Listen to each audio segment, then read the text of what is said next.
All right, everyone, welcome back to more Tips to Your Table. I wanted to continue diving into, I guess, more particularly how, Kevin, you run the table versus just generic ideas for future tables. Right. But now that I've played at your table several times, and having experienced our sessions and the once-a-month games, or the twice-a-month games, I wanted to see how you were structuring it behind the scenes for us as players. And how far ahead you were thinking of the campaign before we walked in and sat down and started playing. Okay, that's a really great question.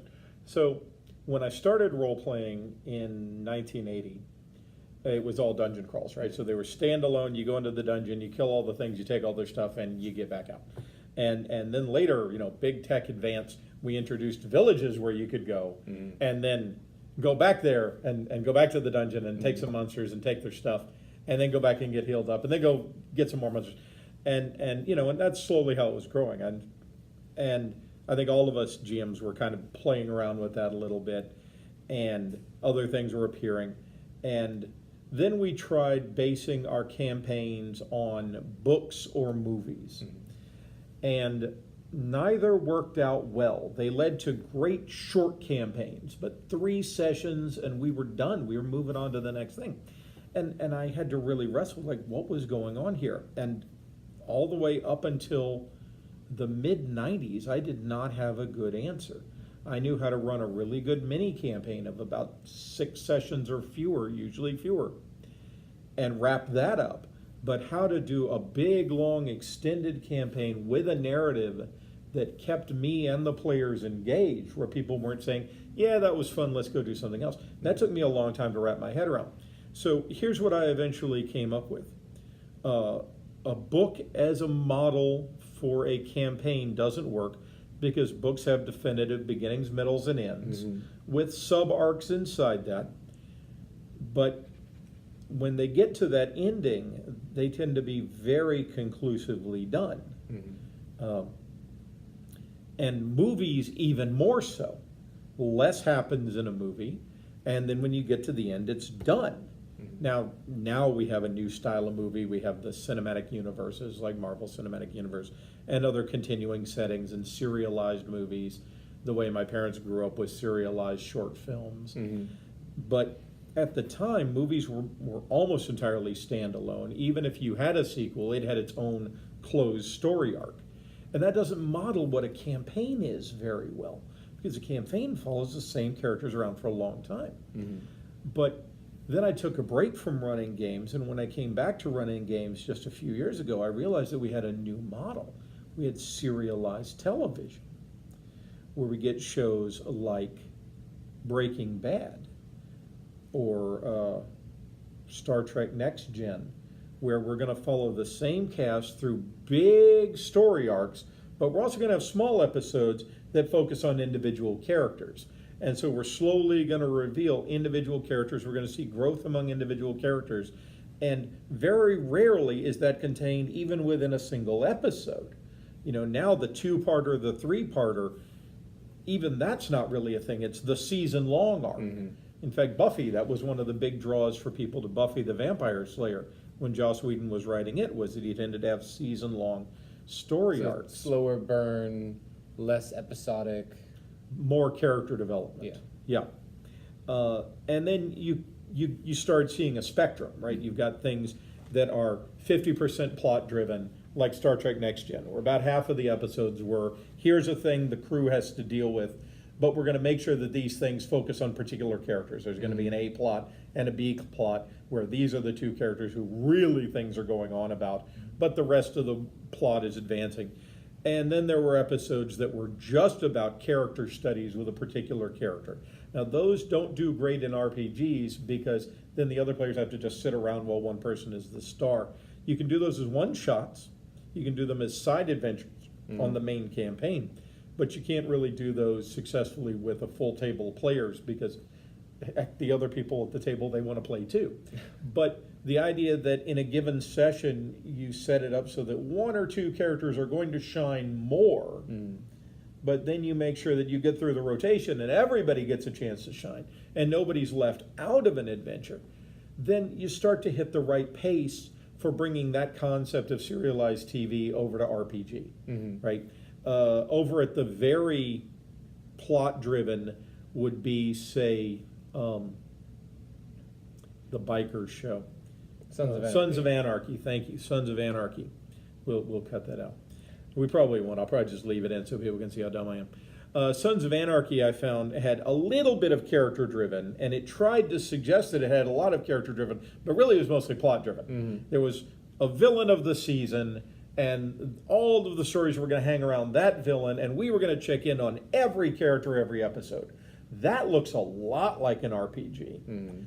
But there are also some groups who like things a bit more free-form, and so they'll do nothing but little character vignettes among the player characters, and there won't be a lot of external plot pressure coming down on the players to respond to. That you've got to adjust your mileage by the players and what they're looking for. In our Fantasy Age game, because the option people most favored was we want to play a monster hunting game, it's my job to put monsters on the table for you guys to hunt. Yes. On the other hand, our sci-fi campaign that we're playing, one of the main objectives is exploration. So while it is my job to put things out there for you folks to discover and explore, I also have big gaps where the players can fill in what's going on and can get into inter-character discussions. And now that we have an alien in the crew, interspecies discussions. And we can have these very character-driven episodes rather than just plot-driven episodes. So it depends on the campaign. And just like it depends on the TV show. But, you know, if you go back just 20 years to the X-Files, certainly there was very strong characterization with Fox Mulder, and there was not as good, but some characterization going on with Dana Scully. They cheated a lot with her, whereas Fox, they tended to keep him more, this is what I'm about, right? But each episode tended to be there's an external force and they have to deal with it. There's a mystery they have to solve. There's a threat they have to deal with. Now in TV, we're seeing a lot more going on where characters have problems that come from themselves. And characters deal with the repercussions of things they did a long time ago. Again, I'm going to knock on X-Files here, where in one episode I remember there was all this stuff going on, and by the end of the episode, everything was fine and they had completely forgotten what they had started with. That's classic episodic television. Yes. Everything's tied up in a nice little bow by the end of the episode, or at the worst by the end of the two-parter, and we're right back to normal. Limited, long-lasting consequences. And then at the other end, we've got Breaking Bad, which I hold up as a great example of storytelling, because things that happened that even seemed minor in one episode could come back and have implication in later episodes. And there were no flashbacks and no on the last episodes. You just had to remember all this stuff. And so that's what I really fell in love with is that wide spectrum that gives me a wireframe to hang the campaign off of. This is a TV show. A game session is an episode of the show. There are threads that are continuing from episode to episode, and there are threads that are episode contained. And the players are the actors playing the characters that are in the game. Okay, so you've designed it so that each session we sit down, it's an episode, you rising action, falling action. Yes. Over a campaign where there's an eventual goal, there's some scenario. But how much of that is pre-written on like an episode basis or on a campaign basis? How much of the players playing within your script? So campaign-wise, I always try to have a broad idea of what the arc is, because I still think in terms of big, long arcs. The sci-fi game we're in particular, somebody asked me the other day, and I said, well, judging by where the players are in my arc, I think we have about another year, because I have a notion of where the campaign ends.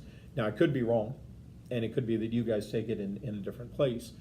On the other hand, the Monster Hunter campaign is designed to be much more open-ended, so I haven't made a lot of long-term plans. I put some wheels in motion here and there, and you guys have introduced a lot of wheels, because all those times that you folks have taken over NPCs and played them, you've pushed the plot in certain directions.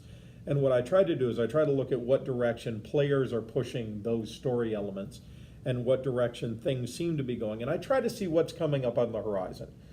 But out on the horizon, it's just a wireframe. It's just an outline of things that might happen, and it hasn't really taken any strong shape. And then as the story gets closer and closer to a given point, then I flesh it out more and more. Yeah. So, for instance, right now, the campaign arc that you folks are in, where you're hunting after this villain. Well, I came up with him and some other ideas, and people have really gotten into going after him. So now I can tell that what we're going to have is we're going to have several small arcs contained in the larger season, if you will, of we're going to catch that guy. So how much of that did I plan in advance? Well, I planned the session that introduced him, and I had a good notion of what the next session would be because we only got through about half the material I'd written in the first session. But because I saw how enthusiastic folks were about some parts of the story I put in front, and how indifferent people were to some other parts, and that's fine. That meant that when I went back and looked at my notes for the rest of that adventure, I rewrote them. And I dropped off some stuff and took some stuff and cut it and pasted it in a later adventure so that we could focus more heavily on the things that the players and through them their characters were more clearly invested in. Okay. So I try to have a plan, and I try to be ready to throw my plan out the window or at least steer it in response to what the players are doing. So what I hear is flexibility. Yes. Right? You have to be ready to go back and review what your upcoming thoughts are. Yes. Based on player action. But in some cases it's not as hard just because it's only a wireframe. You Yes. haven't spent all these hours of your life writing out all these minuscule details because you know that either they'll be filled in naturally or organically by you or by the players. Because we've talked about how players are given the chance to be NPCs or to throw in that additional detail. I'm a big believer in giving the players more agency at the table so that we can form the story together. You know, maybe we'll say I'm the showrunner, but everybody is in the cast is a co-writer. You know, so The Office, right? That might be a good model as well.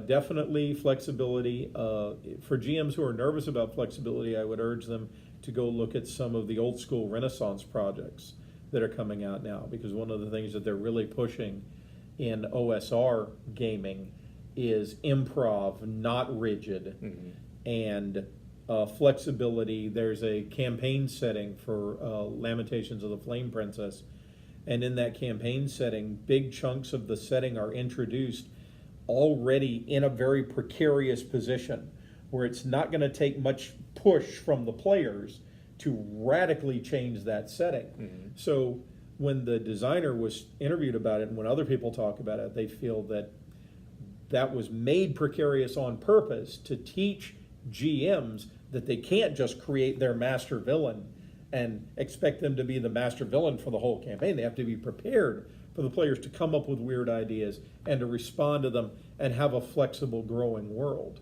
Okay. So I think that's good food for thought. You know, this idea of frameworks that can be fleshed out later versus spending all your time in the beginning. You know, let that come to you and be flexible, and let the players have some flexibility as well and guide where they want to go, and you're along to help them on this journey. Yes. Okay. I'm definitely more of a showrunner than an author. I've said it before. I'll sadly say it again. I try to always be positive about things, and I try to especially never say anything negative in a blog or a vlog or an interview. But one thing I've sworn off of is I do not play in campaigns where people are trying to work out the plot of their book. Because then what they're saying is they want me to obey the plot they want, and they've left no room for me as a player to really be an active participant. I'm just pushing a pawn around, and they're telling me what move to make. Well, I don't want to do that any more than I want to play chess and have somebody over my shoulder telling me, oh, you're reaching for the wrong piece. I'm here to be an active participant, even if it means I make mistakes. I want them to be my mistakes. And so those are the people I want to play with. People who have already figured out what the outcome should be before they start. There are great games for that, and there are great GMs for that, and there are great players for that, but I'm none of them. I'm interested in collaborative storytelling with big arcs and yet still serving the episodic master that role-playing sessions have to be, because we can't do it perpetually. We have to take breaks. We have to go have lives, but that's why, again, I just find these serialized TV shows are a really great model for what you can do in an RP campaign. All right. So thank you.